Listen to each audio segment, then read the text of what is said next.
SULÉY University. Discover your way. New normal. Is it real? What is it? Just a trendy media meme or some set of new daily rules? A new routine, a new cultural phenomenon that we now have to adapt?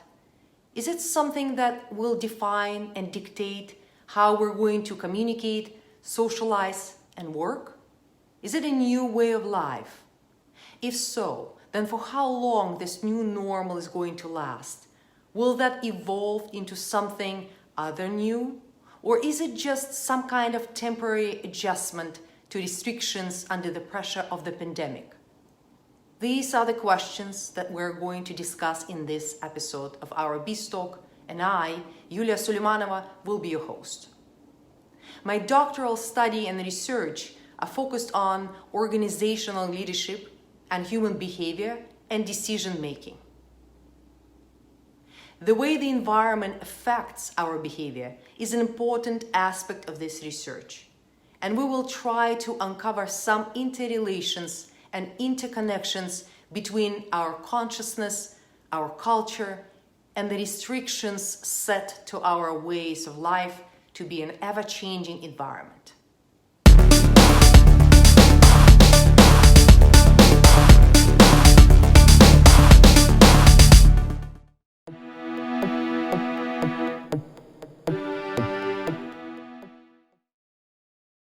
History of the term.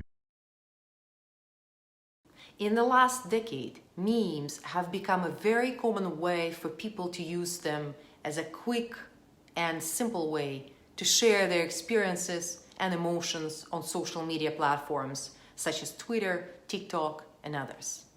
COVID-19 very quickly became a source of many memes as the coronavirus took the planet by the storm and started dominating the media. The pandemic disrupted our usual way of life, forcing almost the entire population of the Earth into isolation, restrictive or limited social interactions, limiting person-to-person contacts like handshakes and hugs, loss of jobs and business, and adopting some extreme hygiene and personal protection measures. It became obvious that people would have to adjust to new realities and learn how to balance their lives on a day-to-day basis. Such a dramatic, fast, and globally scaled event within just a few months forced us to realize that our environment has changed. This new has now become our normal, or otherwise the consequences of our ignorance might put our entire existence at risk. However, the new normal meme is not so new. This phrase is believed to be used for the first time by Robert Heinlein in his 1966 novel The Moon is a Harsh Mistress, with a character telling lunar colonists, "Citizens, requests may reach you through your comrade neighbors. I hope you will comply willingly. It will speed the day when I can bow out and life can get back to normal. A new normal. Free of the authority, free of guards, free of troops stationed on us, free of passports and searches and arbitrary arrests." The term then was used many times. It was used in 2005 in reference to avian influenza in the fear that it might grow into a flu pandemic. During the 2008 financial crisis, journalists Rich Miller and Matthew Benjamin in their Bloomberg News article wrote, quote, "Post-subprime economy means subpar growth as new normal in US," end quote. A new normal is considered to be a state to which an economy, society and culture and human behavior and habits in general settle following a crisis. A state in which all these aspects of our lives differ from the situation that prevailed prior to the start of the crisis.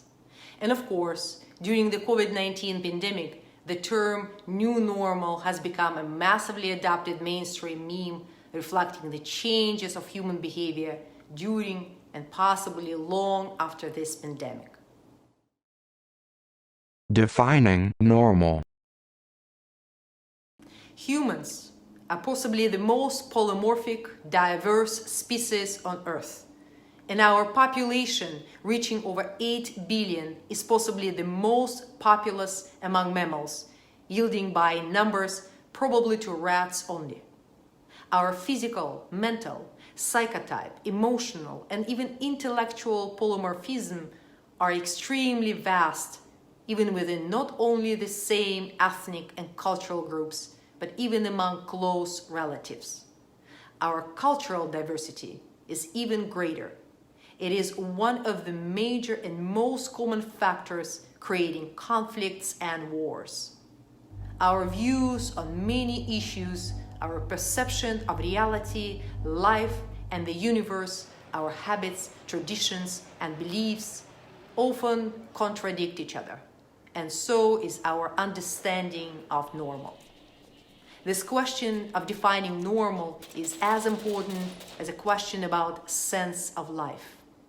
It does deserve a separate detailed study and is a huge and deep topic on its own. But we will touch some basics on it now. First, we should consider something as normal if this something is either well-balanced, functional, and stays in somewhat adequate harmony with the environment. For instance, we can consider whether normal for a specific season and geographical area, which is the most common, does not cause the extreme destruction of the environment and allows living organisms adapted for this area to survive and procreate. We can also consider the behavior of any living creature, including us, humans, as normal if such behavior does not contradict with tasks necessary for survival, including not only for an individual's well-being, but for social species, the survival of the entire social group to which such individual belongs. And finally, someone's perception of reality can be considered as normal based on objective criteria of how precise and adequate their perception is. Therefore, the so-called new normal will be a significant change in certain habits, views, traditions, even laws and rules that once were accepted by the majority of people as normal, that are necessary for vital survival of the social group and individuals within such a group. While such drastic and unexpected changes often create challenges, inconveniences, and even long-term consequences, adaptation and adjustment to the new norms might be critical. To mask or not to mask.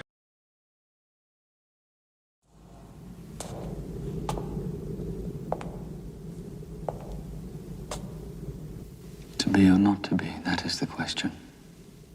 If Prince Hamlet were real and lived in our times, he would definitely tweet this meme: to mask or not to mask. And it would go viral and would be shared and quoted by millions. The debate about whether wearing a mask saves lives or is completely useless is still very hot after months of the pandemic.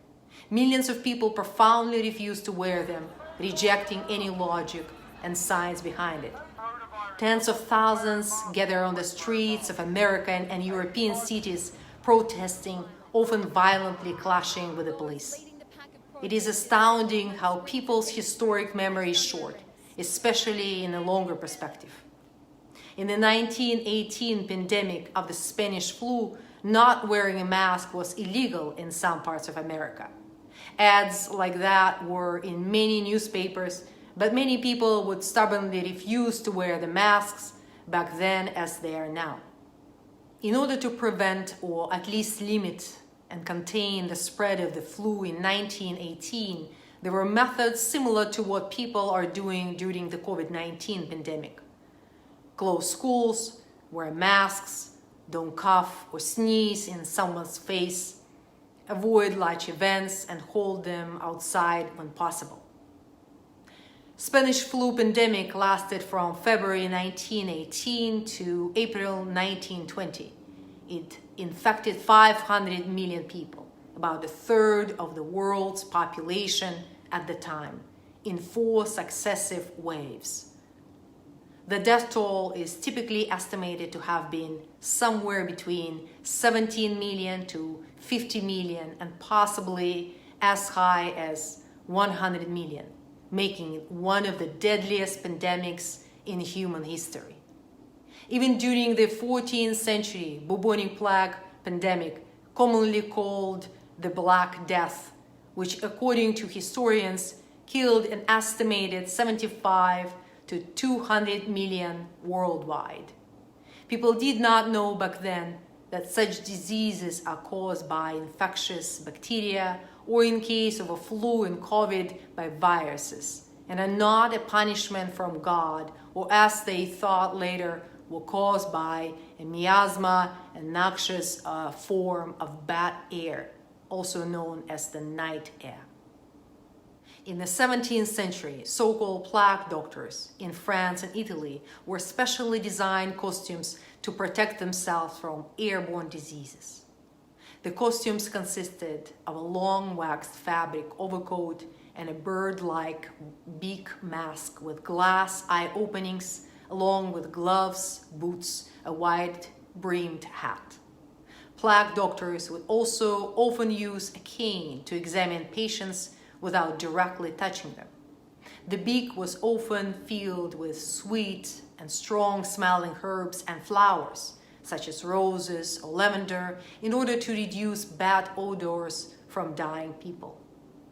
Such a costume would terrify people because it was a sign of imminent death, despite the fact that doctors did try to help them. However, the importance of hygiene was recognized only in the 19th century with the development of the germ theory of disease.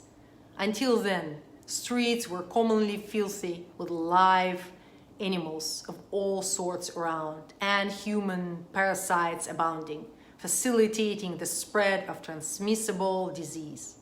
Despite almost 200 years of rapid developments in medical science and biology and adaptation of many essential hygiene and personal protection devices and practices, many people still see the mandate to wear masks as something that threatens their freedoms, something stupid and wasteful. Still, they do not learn from history. Do not trust scientists and medical professionals. Yes, homemade masks are not perfect and provide very little protection to one who is wearing them, but they do a great job limiting spread of your airborne particles and drops of saliva. Considering the fact that the COVID-19 incubation period is much longer than common flu and other types of coronavirus infections, and the fact that many people do not experience any symptoms, wearing the mask is critical to limit the spread of the virus and save other people's lives. If you still oppose wearing the stupid piece of cloth on your face, ask your dentist or a surgeon to not wear them next time you go to the appointment. But for those of you who are smart, considered, and cautious, I can recommend some fabulous fashion designers who create stylish, fashionable masks in which you all look like superstars.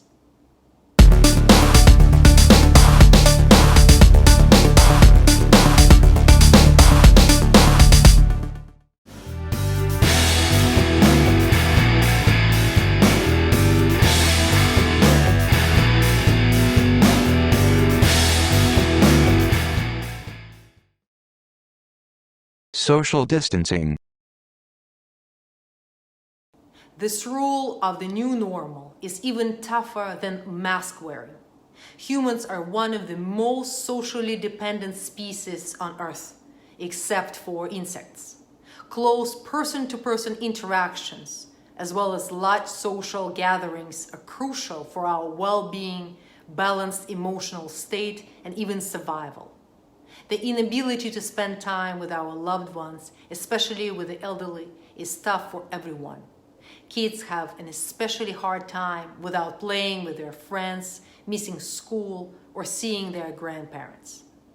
Social distancing measures force many businesses and organizations to close their doors especially restaurants and bars, personal care services, air travel, churches and places of worship, clubs, theaters, and many non-essential retailers, and even manufacturing and logistic businesses.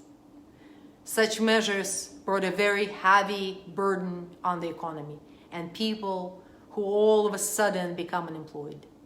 Once the restrictions on social distancing were lifted, lots of people craved for socializing, travel, and entertainment, burst out of their homes back to the parks, beaches, and in all kinds of gatherings, casual socializing and partying, to mass rallies, demonstrations, and even protests and riots.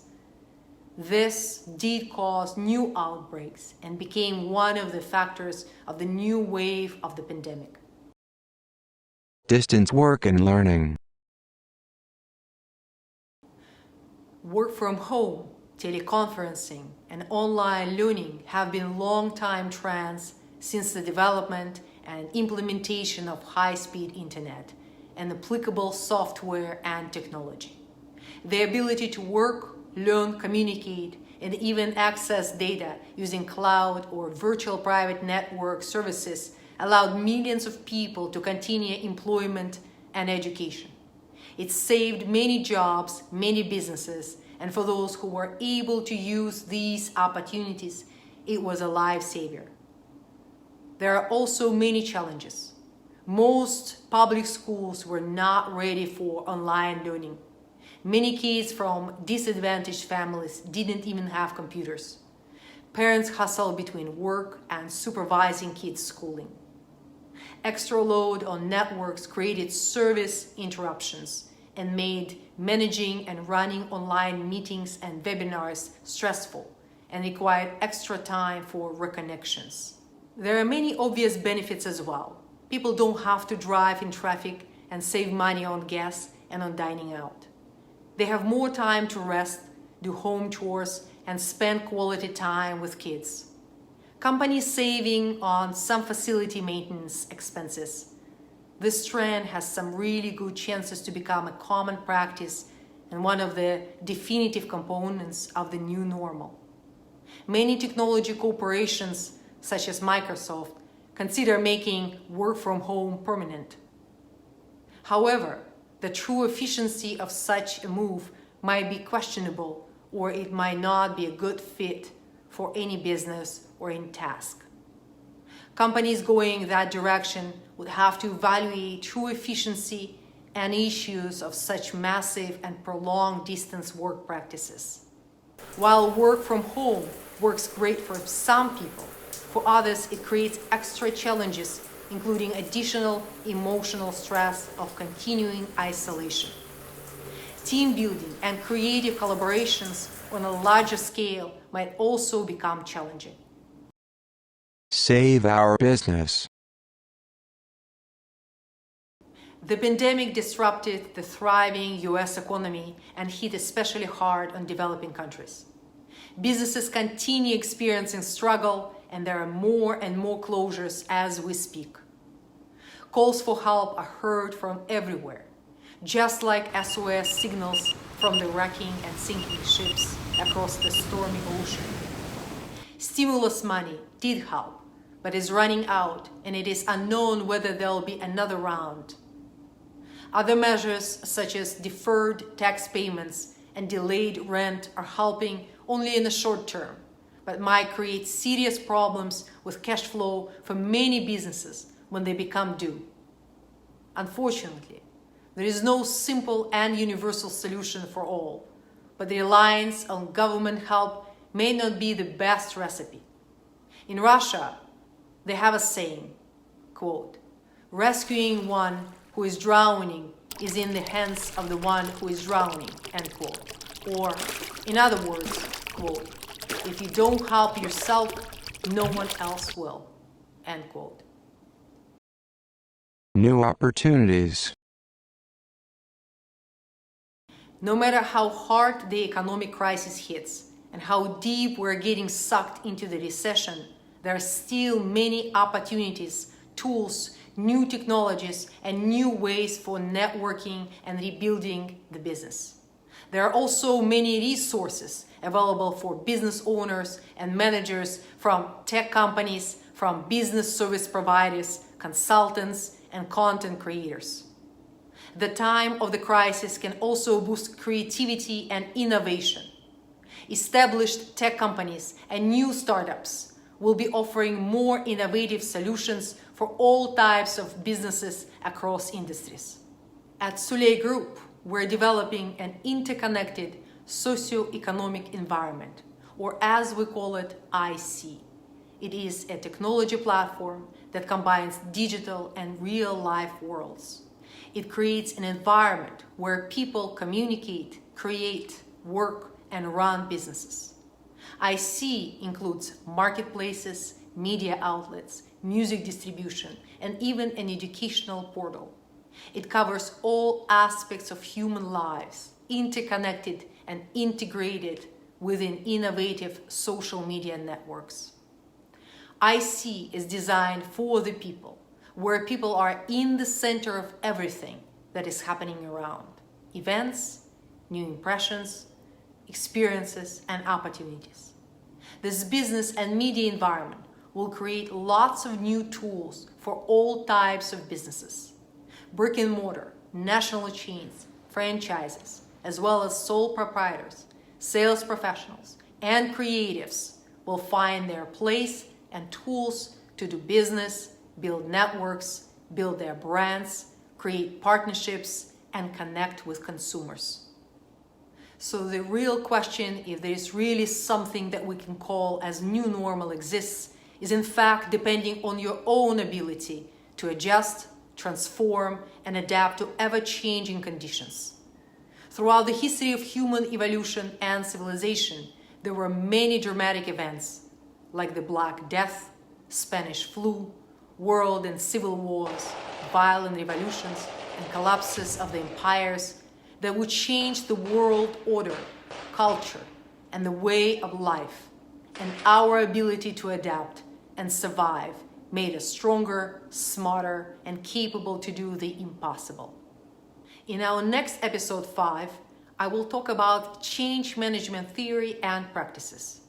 And in the following episodes, I will continue to share with you the most crucial and relevant points of my research. And I hope you find this series valuable and useful in this difficult and challenging time. If so, please help other people to find our BizTalks by clicking the like button and by sharing it on your social media. Please ask questions or express your opinions in the comments below. And don't forget to subscribe to the SULÉY TV channel.